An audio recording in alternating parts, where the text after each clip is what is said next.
Good afternoon students, my name is Manas Agarwal. अपने बारे में थोड़ा सा आप लोगों को बता देता हूँ। पहले मेरा एक्सपीरियंस केमिस्ट्री में रहा है 2 साल फिरजी दिल्ली में केमिस्ट्री पढ़ाने का, आईआईटी जेई एडवांस मेंस के बच्चों को और बोर्ड लेवल। अब मैं यहाँ पे ब्रिलियंट ट्यूटोरियल्स में केमिस्ट्री डायरेक्टर, केमिस्ट्री फैकल्टी की तरह से काम कर रहा हूँ और यहाँ पे नीट की तैयारी करवाता हूँ बच्चों को, साथ ही साथ आईआईटी जेई मेंस और एडवांस की भी। मैंने अपनी पोस्ट ग्रेजुएशन आईआईटी वारंगल से करी है। आपको अच्छे से केमिस्ट्री सिखाना ही मेरा मकसद है कि आपको इतनी केमिस्ट्री आ जाए कि आपको कोई भी क्वेश्चन दिया जाए किसी भी लेवल का, मेंस हो, एडवांस हो, अंदर से हो, बाहर से हो, गेट का हो, कोई भी, तो आप उसको आराम से सॉल्व कर सकें। मतलब मैं आपको कोई रटाना सिखाऊंगा नहीं, आपको बस सिखाया जाएगा कंसेप्ट और कंसेप्ट, सिर्फ कंसेप्ट पे वर्क किया जाएगा ताकि आप चीजों को अच्छे से सॉर्ट आउट कर सकें। ठीक है, आज हम सीखेंगे एक चैप्टर केमिकल बॉन्डिंग। बहुत ही आसान चैप्टर है और अगर बोला जाए नीट के लिए, आईआईटी के लिए, मेंस में, एडवांस में, तो बहुत क्वेश्चंस आते हैं बच्चों आराम से, और क्वेश्चंस इजीली बनते भी हैं। बस आपको सीखने की जरूरत है सही कंसेप्ट, और सही कंसेप्ट के साथ सीखने की जरूरत है कि कंसेप्ट को सही से अप्लाई कैसे करा जाए। वही मैं आपको सिखाऊंगा पूरे चैप्टर में। चलिए आइए आप और हम सीखते हैं एक नया चैप्टर। बहुत ही इजी है, बहुत मजा आएगा, दोनों मिलकर करेंगे हम लोग केमिकल बॉन्डिंग। बच्चों केमिकल बॉन्डिंग अगर पढ़ाया जाए तो केमिकल बॉन्डिंग, देखो नाम से पता चल रहा है केमिकल के बीच में हम पढ़ रहे हैं बॉन्ड्स को, कि केमिकल के बीच में बॉन्ड्स कैसे बन रहे हैं और क्यों बन रहे हैं। सबसे पहली चर्चा तो यही है कि बॉन्ड्स क्यों बनाया जा रहा है और बॉन्ड्स किस काम आ रहा है बनने के बाद। तो देखो केमिकल बॉन्डिंग का मतलब क्या है। पहली चीज पढ़ते हैं हम केमिकल बॉन्ड्स। क्या पढ़ना है? Chemical bond. केमिकल बॉन्ड है क्या चीज? केमिकल बॉन्ड कुछ नहीं है बच्चों, केमिकल बॉन्ड दो एटम को बांधे रखने वाली एक चीज है। किसमें बांधे रखने वाली चीज है? एक मॉलिक्यूल में बांधे रखने वाली चीज है। कि एक मॉलिक्यूल में दो एटम्स अगर मिलकर एक मॉलिक्यूल बना रहे हैं तो उनके बीच में जो फोर्स ऑफ अट्रैक्शन है, क्या है उनके बीच में जो फोर्स ऑफ अट्रैक्शन है, उसी को बच्चों नाम दिया गया है केमिकल बॉन्ड। मतलब कुछ नहीं, बस ये है क्या कि force of attraction, force of attraction between two atoms, force of attraction between two atoms in a molecule, इसी को नाम दिया गया है क्या? Chemical bond. बताओ बच्चों कोई दिक्कत यहाँ तक? मुझे पता है कोई दिक्कत नहीं आई होगी यहाँ तक, अभी तक बहुत इजी चल रहा है सब कुछ। क्या है फिर से बता देता हूँ। Chemical bond force of attraction है between two atoms in a molecule. एक मॉलिक्यूल में जो दो एटम्स मॉलिक्यूल को बनाने जा रहे हैं उनके बीच जो फोर्स ऑफ अट्रैक्शन है उसी को नाम दिया गया है केमिकल बॉन्ड। अब थोड़ा आगे बढ़ते हैं। बात ये आती है कि केमिकल बॉन्ड तो बन रहे हैं, लेकिन क्यों बन रहे हैं? जरूरत क्या है आखिर बनाने की? कोई जबरदस्ती थोड़ी ना कर रहा है इनसे कि आओ भाई मेरे साथ बॉन्ड बनाओ। ये क्यों बनाना चाह रहे हैं? तो देखो बच्चों बहुत ही सिंपल जवाब है, बहुत ही डेली लाइफ से रिलेट करके बताता हूं कि देखो केमिस्ट्री की बात नहीं है, ये पूरे यूनिवर्स का खेल है कि हर एक चीज अपने में स्टेबिलिटी चाहती है। स्टेबिलिटी कैसे आती है? स्टेबिलिटी तभी आ सकती है जब किसी की एनर्जी क्या हो? मिनिमम हो। एनर्जी क्या हो? मिनिमम हो जाए। एनर्जी मिनिमम होगी तभी स्टेबिलिटी क्या होगी? मैक्सिमम। मतलब हम समझते हैं कि कॉज आखिर क्या है? क्या है आखिर कॉज केमिकल बॉन्ड फॉर्मेशन का? क्या है उस चीज को देखते हैं। देखो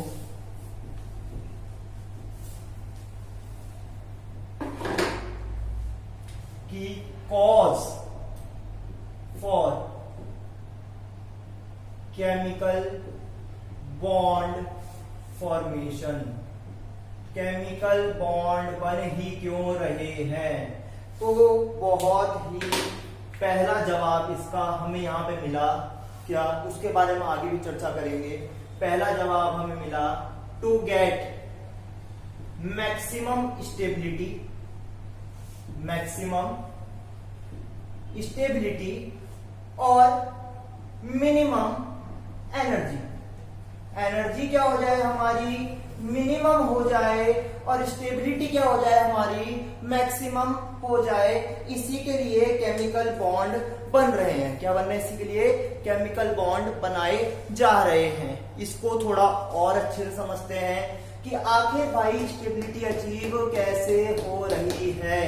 तो देखो अभी एक पुराना कंसेप्ट रिपीट करता हूं केमिकल बॉन्ड का भी, जो मैंने आपको पढ़ाया कि केमिकल बॉन्ड क्या है, एक फोर्स ऑफ अट्रैक्शन है दो एटम्स के बीच में जो मॉलिक्यूल को बनाते हैं। अब आपने पढ़ा है, हमेशा याद रखो कि जो फोर्स ऑफ अट्रैक्शन होता है, जब भी अट्रैक्टिव फोर्सेस एक दूसरे के बीच में एक्ट करेंगी तो अट्रैक्टिव फोर्सेस से क्या होता है, हमेशा एनर्जी रिलीज होती है। क्या होती है, हमेशा एनर्जी रिलीज होती है, और जितनी एनर्जी रिलीज होगी उतनी ज्यादा क्या हो जाएगी, स्टेबिलिटी। उतनी स्टेबिलिटी क्या हो जाएगी, बोलो बच्चों, ज्यादा हो जाएगी। क्या कह रहा हूं, फोर्स ऑफ अट्रैक्शन जितना ज्यादा होगा एनर्जी उतनी ज्यादा रिलीज होगी और स्टेबिलिटी उतनी ज्यादा हो जाएगी। समझे? मतलब यहां पे क्या, एक चीज याद रखो, force of attraction releases energy due to which stability get maximize. Stability get maximize मतलब फोर्स ऑफ अट्रैक्शन क्या कर रहा है, एनर्जी को कम कर रहा है, इसीलिए केमिकल बॉन्ड बनाए जा रहे हैं। ये है पहला कारण। समझ आई इतनी चीज? और समझते हैं, देखिए यहां पे इस चीज को,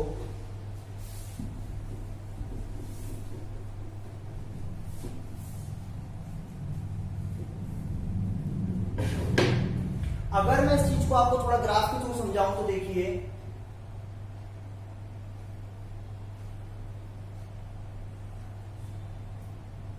यहां पे मैं y एक्सिस पे लेता हूं पोटेंशियल एनर्जी, और यहां पे लेके चलता हूं मैं आपके पास इंटर एटॉमिक डिस्टेंस, दो एटम्स के बीच का डिस्टेंस के बारे में बात चल रही है।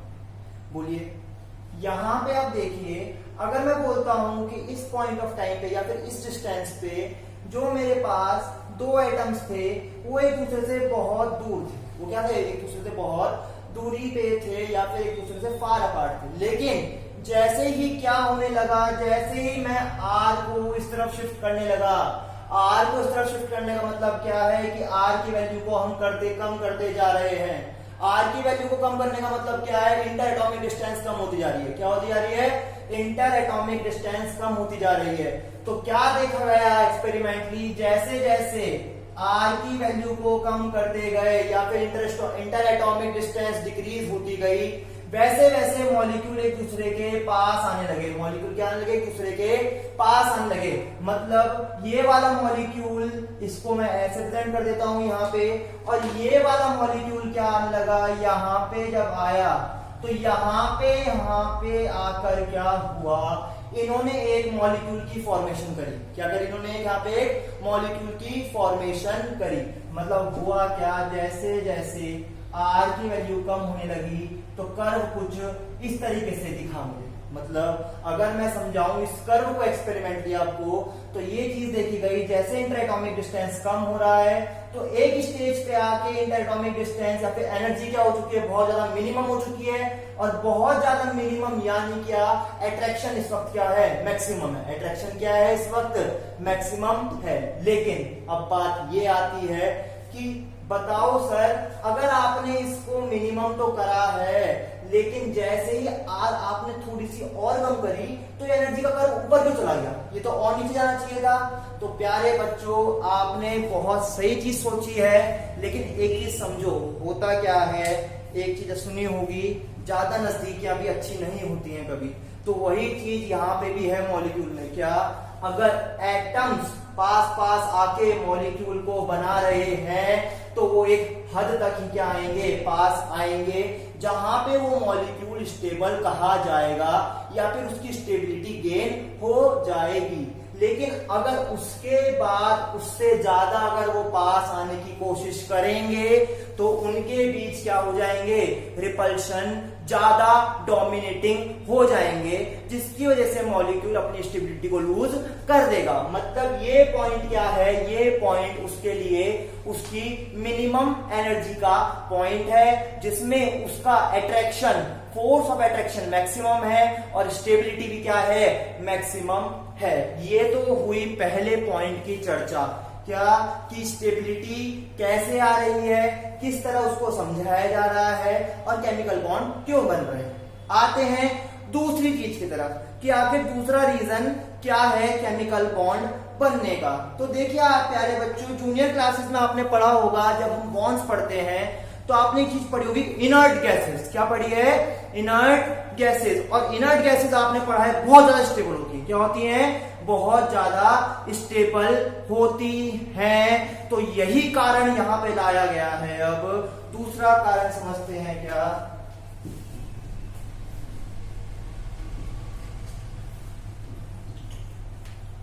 दूसरा कारण है बच्चों, देखो दूसरा कारण है to achieve noble gas configuration. क्या अचीव करनी है उसे? Noble gas configuration. और सुनो, थोड़ी और अच्छी भाषा में अगर मैं बोलूं इसे, थोड़ी अगर 10th की लैंग्वेज होगी ना to achieve noble gas configuration, थोड़ा और ऊपर चलते हैं 11th पे, तो इसको क्या बोलते हैं? To complete octet. To complete their octet, मतलब वो चाहती हैं कि उनका ऑक्टेट कंप्लीट हो जाए। टू कंप्लीट देयर ऑक्टेट, तभी केमिकल बॉन्ड बनते हैं। टू कंप्लीट देयर ऑक्टेट या फिर to achieve noble gas configuration एक दूसरा कारण है केमिकल बॉन्ड बनने का। आई बात समझ यहां तक कोई आपको डाउट तो आप लिख के भेज दीजिएगा, आपके डाउट जरूर सॉल्व किए जाएंगे। चलते हैं आगे। यहाँ पे अब बात यह आती है प्यारे बच्चों कि केमिकल बॉन्ड तो बन रहे हैं, क्यों बन रहे हैं उसका रीजन भी हमने समझ लिया। क्या कि एनर्जी को क्या करना है? मिनिमाइज, और स्टेबिलिटी को मैक्सिमाइज करना है। उस चीज का हमने देखा वो चीज कैसे बनेगी। और दूसरा मुख्य कारण था कि हर एक एटम या फिर मॉलिक्यूल में क्या होना है? बॉन्ड तभी बनेंगे जब वो क्या कर लेंगे? नोबल गैस कॉन्फ़िगरेशन को अचीव कर लेंगे। बोलो कोई दिक्कत यहां तक? अगली चीज आती है अब क्या कि बॉन्ड तो बन रहे हैं, क्या बॉन्ड स्ट्रॉन्ग बनेंगे या वीक बनेंगे? जैसे क्या होता है, अगर मैं बोलूं दो व्यक्ति हैं तो जरूरी नहीं दो व्यक्ति के बीच में गहरे ही संबंध हो। गहरे संबंध मतलब उनके बीच में मित्रता बहुत ही घनिष्ठ हो, स्ट्रांग हो, जरूरी नहीं। वो न्यूट्रल भी हो सकते हैं एक दूसरे के लिए, एक दूसरे में अच्छी बॉन्डिंग भी हो सकती है, और एक दूसरे के लिए वीक बॉन्डिंग भी हो सकती है। तो उसी चीज को हम समझते हैं कैसे कि बॉन्ड्स कैसे हैं? बॉन्ड तो बनेंगे, लेकिन बॉन्ड स्ट्रांग बनेंगे या फिर वीक बनेंगे, वो चीज हमें देखनी है। बॉन्ड स्ट्रांग बनेंगे या फिर वीक बनेंगे, वो चीज हमें देखनी है। तो देखो समझो यहां पे कि बॉन्ड्स क्या होते हैं।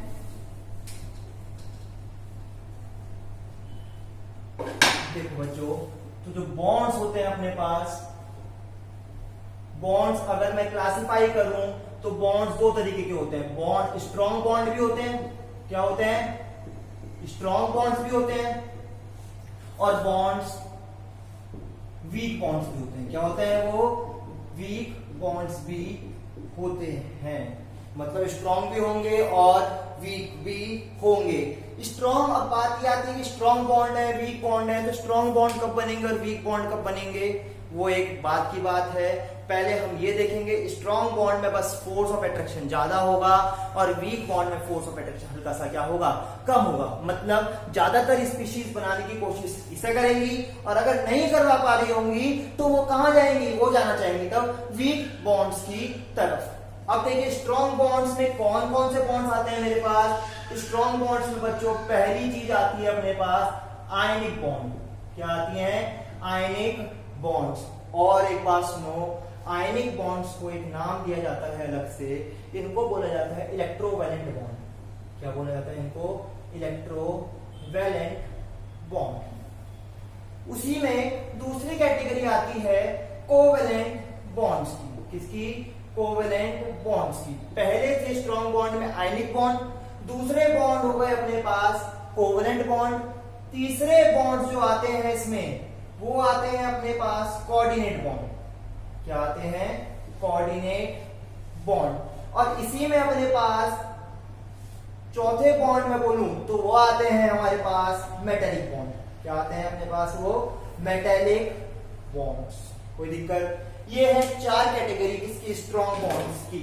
आयनिक bond also known as electrovalent bond, secondly they are characterized as covalent bond, third is coordinate bond, and fourth is categorized as metallic bond. चलिए चलते हैं किसकी तरफ? वीक बॉन्ड्स की तरफ, कि आखिर वीक बॉन्ड कौन कौन से हैं। तो देखो वीक बॉन्ड क्या है, एक तो हम पढ़ते हैं क्या, वीक बॉन्ड आता है प्यारे बच्चों, एक हाइड्रोजन बॉन्ड्स। क्या, हाइड्रोजन बॉन्ड्स बहुत ही बढ़िया कंसेप्ट है, पढ़ेंगे हम लोग, आपको एकदम बेहतरीन तरीके से समझाऊंगा। हाइड्रोजन बॉन्ड्स ये आते हैं, और क्या आते हैं, और डाइपोल बॉन्ड्स या फिर डाइपोल इंड्यूस्ड डाइपोल बॉन्ड्स। ये सब हमें केमिकल बॉन्डिंग में पढ़ना है अच्छे से। पहली चर्चा करते हैं स्ट्रॉन्ग बॉन्ड में आयनिक बॉन्ड की। किसकी? आयनिक बॉन्ड की। यहां तक मुझे आशा है आप लोगों को सब समझ आया होगा। अब चलते हैं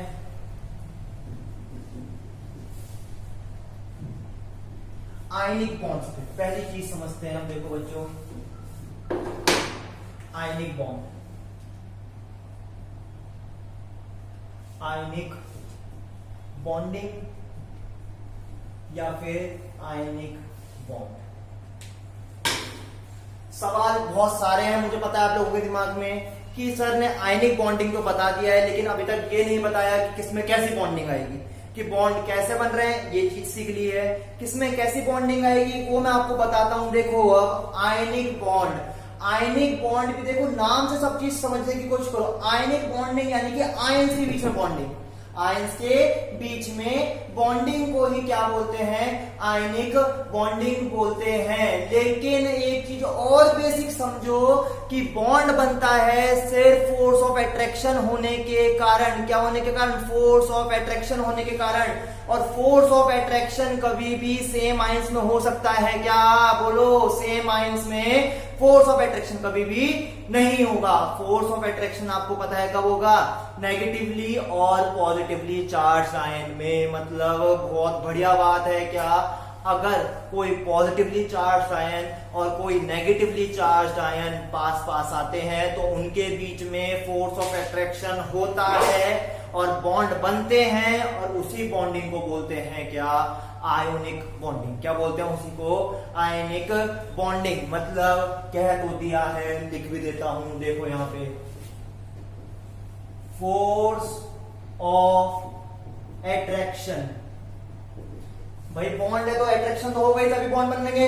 force of attraction between two oppositely charged ions, between two oppositely charge ions. अब आयंस बता दो कौन कौन से होंगे oppositely charge? Oppositely charge ions का मतलब क्या है कि एक तो पॉजिटिव होगा और एक नेगेटिव होगा। मतलब यहां पे लिख देता हूं कैटायन पॉजिटिवली और नेगेटिवली क्या होंगे? एनायंस। क्या होंगे? एनायंस। मतलब force of attraction between two oppositely charge ion, that is cations and anions, to form a molecule, to form a molecule or an ionic solid is known as ionic bonding। इसी को क्या बोलते हैं? Ionic bonding या फिर electrovalent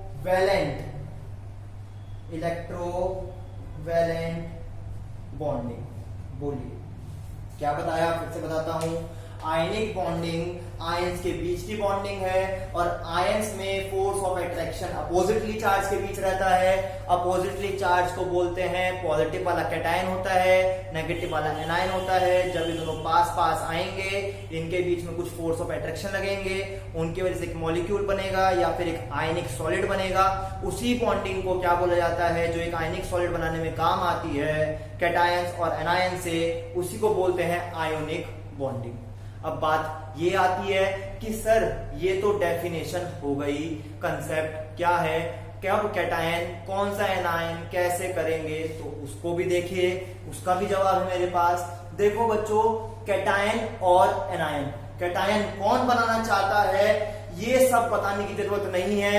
अभी आप सारे जवाब खुद बोलोगे। बस मैं एक चीज पूछूंगा आपसे कि आपने जूनियर क्लासेस में एक चीज पढ़ी होगी अपने में बुक्स में केमिस्ट्री की, कि एक चीज होती है मेटल्स।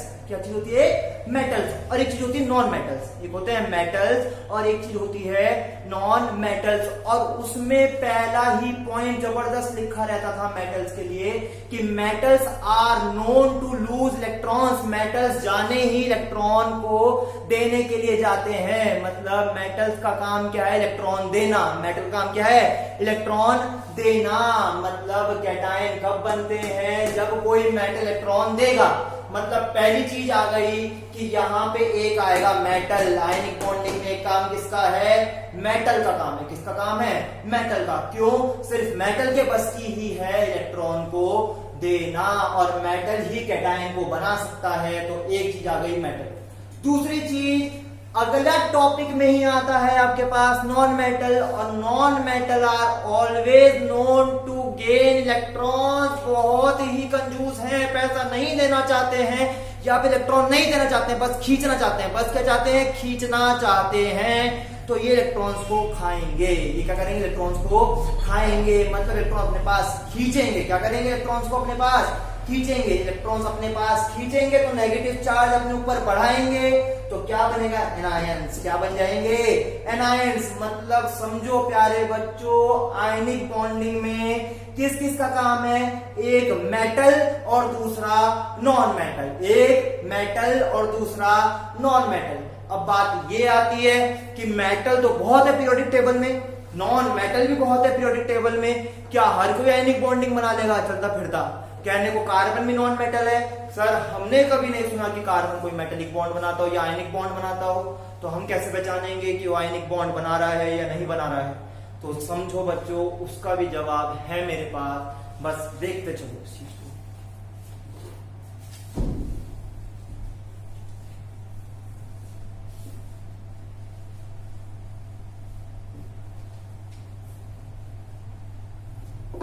क्या बताया जा रहा है? देखो आयनिक बॉन्ड्स की क्या क्या कंडीशंस थी? कंडीशन ये थी कि अपने को क्या चाहिए? मेटल चाहिए। क्या चाहिए? मेटल। और दूसरी चीज क्या थी? अपने को क्या चाहिए? Non metal. क्या चाहिए? Non metal. क्योंकि अट्रैक्शन था किसके बीच? कैटायंस और एनायन के बीच। तो कैटायंस बनते हैं मेटल से और एनायंस बनते हैं नॉन मेटल से। देखो बच्चों, मेटल कैटायन बनाएगा, मेटल को अपने ऊपर पॉजिटिव चार्ज चाहिए। नॉन मेटल एनायन बनाएगा, उसको इलेक्ट्रॉन खींचना है, अपने ऊपर नेगेटिव चार्ज चाहिए। थोड़ा सा इसी कंसेप्ट को और आगे बढ़ाता हूं बहुत ही आसान तरीके से। मेटल पॉजिटिव चार्ज देना तभी पसंद करेगा जब उसके आउटर मोस्ट शेल से इलेक्ट्रॉन इजीली क्या हो सके? रिमूव हो सके। और थोड़ा सा बच्चों सब्र रखो, एक चीज और बताता हूं। इलेक्ट्रॉन को आउटर मोस्ट सेल से निकालना के लिए जो एनर्जी देनी पड़ती है उसी को बोलते हैं आयोनाइजेशन एनर्जी। क्या बोलते हैं उसी को? Ionization energy. तो एक चीज खुद बताओ कि अभी मेटल इलेक्ट्रॉन दे रहा है, तो इसी में कंसेप्ट और ऐड करता हूं कि जिस मेटल की आयोनाइजेशन एनर्जी क्या होगी? कम होगी। तो क्या वो इलेक्ट्रॉन जल्दी देगा? तो उत्तर है हाँ, जल्दी देगा। क्यों? क्योंकि इलेक्ट्रॉन को आउटर मोस्ट शेल से निकालने के लिए जो एनर्जी देनी पड़ती है वही क्या है? Ionisation energy. तो इलेक्ट्रॉन मतलब यहां देखो मेटल की क्या होनी चाहिए? Low ionization energy. क्या होनी चाहिए उसकी? Low ionization energy. जितनी मेटल की आयोनाइजेशन एनर्जी कम होगी उतनी जल्दी वो अपने इलेक्ट्रॉन्स को लूज करेगा और उतनी ही जल्दी क्या बनाएगा? वो कैटायन। क्या बनाएगा उतनी जल्दी? वो कैटायन। मतलब कोई भी मेटल उठता फिरता नहीं आ जाएगा आयनिक बॉन्ड बनाने के लिए। वही मेटल्स आएंगे जिनकी आयोनाइजेशन एनर्जी क्या होती है? लो होती है। और समझो और समझो और समझो, इधर देखो, लो आयोनाइजेशन एनर्जी में पीरियोडिक टेबल में ज्यादातर मेटल्स कौन से हैं? ग्रुप 1 और ग्रुप 2, यानी कि कौन से? Alkali and alkaline earth metals. कौन से? Alkali and alkaline earth metals. अरे इन्हीं का तो साइज बड़ा है बहुत। ये अपने बड़े साइज के कारण ही क्या होते हैं? अपने इलेक्ट्रॉन्स को जल्दी लूज करने की क्षमता रखते हैं और उतनी ही जल्दी क्या बनाते हैं? कैटायंस बनाते हैं। उतनी जल्दी क्या बनाते हैं? वो कैटायंस को बनाते हैं। अब आते हैं नॉन मेटल के ऊपर। किसके ऊपर आते हैं? नॉन मेटल के ऊपर। नॉन मेटल कैसा होना चाहिए? नॉन मेटल तो बहुत सारे हैं। नॉन मेटल ऐसा होना चाहिए कि जो मेटल ने इलेक्ट्रॉन को लूज करा है, ये जैसे ही लूज करे उसको बस झट से पकड़ ले अपने पास, कि इलेक्ट्रॉन बस लूज हुआ और झट से इसने पकड़ लिया। मतलब समझो कि वो ऐसा एलिमेंट जो इलेक्ट्रॉन को अपने आउटर मोस्ट शेल में जल्दी से ऐड करवा ले, खींच ले अपने पास, वो ऐसा ही नॉन मेटल हमको चाहिए। मतलब कंसेप्ट आता है इलेक्ट्रॉन एफिनिटी का। किसका कंसेप्ट आता है? इलेक्ट्रॉन एफिनिटी का। इलेक्ट्रॉन एफिनिटी क्या है? मतलब समझो, इलेक्ट्रॉन एफिनिटी कुछ नहीं है, एनर्जी जो रिलीज होती है जब कोई एलिमेंट अपने आउटर मोस्ट शेल में अपनी आइसोलेटेड गैसेस स्टेट में एक इलेक्ट्रॉन को ऐड कर लेता है। तो नॉन मेटल वही होना चाहिए जिसकी इलेक्ट्रॉन एफिनिटी क्या हो? हाईएस्ट हो, या फिर हाई इलेक्ट्रॉन एफिनिटी। क्या होनी चाहिए उसकी? High electron affinity. जितनी नॉन मेटल की हाई इलेक्ट्रॉन एफिनिटी होगी उतनी ही जल्दी वो क्या करेगा? मेटल द्वारा दिए गए इलेक्ट्रॉन्स को अपने पास गेन करेगा और उतनी ही जल्दी क्या बनाएगा? एनायन बनाएगा। क्या बनाएगा? उतनी जल्दी अपने पास एनायन को बनाएगा। यहां तक चीजें क्लियर हुई या नहीं हुई बताओ? देखो, मेटल ने इलेक्ट्रॉन को लूज करा तो बनाया कैटायन। कैटायन जो बने वहां पे नॉन मेटल इलेक्ट्रॉन को गेन करा और क्या बनाया? एनायन। देखो, एक कंसेप्ट और बताता हूं क्या होता है। बॉन्ड जो बनते हैं, बॉन्ड दो तरीके से बनते हैं। एक होता है इलेक्ट्रॉन के ट्रांसफर से। क्या होते हैं? एक इलेक्ट्रॉन के ट्रांसफर से, और एक होती है शेयरिंग। एक क्या होती है? शेयरिंग ऑफ इलेक्ट्रॉन, या फिर और अच्छे से बोला जाए म्यूचुअल शेयरिंग ऑफ इलेक्ट्रॉन, आपसदारी में। समझ रहे हो? आपसदारी में। तो ट्रांसफर ऑफ इलेक्ट्रॉन होता है, देखो समझ आ रही है चीजें? आयनिक बॉन्डिंग में क्या होता है? Transfer of electron. मेटल जो था उसने कैटायन बनाया, कैसे? इलेक्ट्रॉन को लूज करके, लेकिन वो इलेक्ट्रॉन कहीं भागा नहीं। वो इलेक्ट्रॉन किसने पकड़ा? वो इलेक्ट्रॉन पकड़ा नॉन मेटल ने। किसने पकड़ा वो इलेक्ट्रॉन? नॉन मेटल ने। और नॉन मेटल ने उस इलेक्ट्रॉन को पकड़कर गेन करके क्या बना लिया? एनायन। मतलब हो क्या रहा है? Bond formed between two oppositely charge ion. देखो बच्चों, बॉन्ड बन रहा है दो अपोजिटली चार्ज आयन के बीच में, to form an ionic solid. To form an ionic solid बन गया सब। किस मेथड से? By transfer of electrons. By transfer of electron. Electron का ट्रांसफर हुआ मेटल और नॉन मेटल के बीच, तो बने कैटायन और एनायन। कैटायन और एनायन जो आयंस हैं उनके बीच में कुछ फोर्स ऑफ अट्रैक्शन हुआ तो बना एक आयनिक सॉलिड, और उसी आयनिक सॉलिड में जो बॉन्ड्स हैं कैटायन और एनायन के बीच, उन्हीं को नाम देते हैं बच्चों हम क्या? Ionic bond. क्या नाम देते हैं उन्हीं को? हम आयोनिक बॉन्ड। आई बात समझ? मतलब क्या और अच्छे से बोला जाए तो बोल सकते हैं क्या? Bond formed between two oppositely bond formed between two oppositely charge ions by transfer of electrons. By transfer of electrons to form an ionic solid is called ionic bond.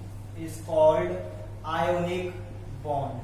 मतलब देखो बच्चों, क्या कंडीशन आयोनिक बॉन्ड बनाने की? क्या कि metal ऐसा होना चाहिए जिसकी आयोनाइजेशन एनर्जी कम हो, और नॉन मेटल ऐसा होना चाहिए जिसकी इलेक्ट्रॉन एफिनिटी क्या हो? ज्यादा हो। जितना मेटल की इलेक्ट्रॉन आयोनाइजेशन एनर्जी कम होगी और जितनी नॉन मेटल की इलेक्ट्रॉन एफिनिटी ज्यादा होगी, उतना ही स्ट्रॉन्ग क्या बन जाएगा? आयनिक बॉन्ड बनकर आएगा। ठीक है बच्चों, अब इसके बाद हम अगले लेक्चर में पढ़ेंगे कि आयनिक बॉन्ड तो हमारे पास बन चुका है। अब हम कैसे बताएंगे कि कौन सा आयनिक बॉन्ड, दो कंपाउंड्स लेके बताऊंगा कि कौन सा आयनिक बॉन्ड स्ट्रांग है और कौन सा आयनिक बॉन्ड वीक है, कैसे देखेंगे वो चीज अगले लेक्चर में हम पढ़ेंगे। इसके आप अपने क्वेश्चन अटेम्प्ट कीजिए जितने बने, और अगर नहीं बनते तो हमसे पूछिए, हमारे चैनल को सब्सक्राइब कीजिए। और अब जब ये चैप्टर पूरा होगा उसके बाद हम एक क्विज का डिस्कशन भी करेंगे, उसमें मैं आपको क्वेश्चंस दूंगा या फिर आपके कुछ डाउट्स हो वो हमसे पूछिए। Thank you.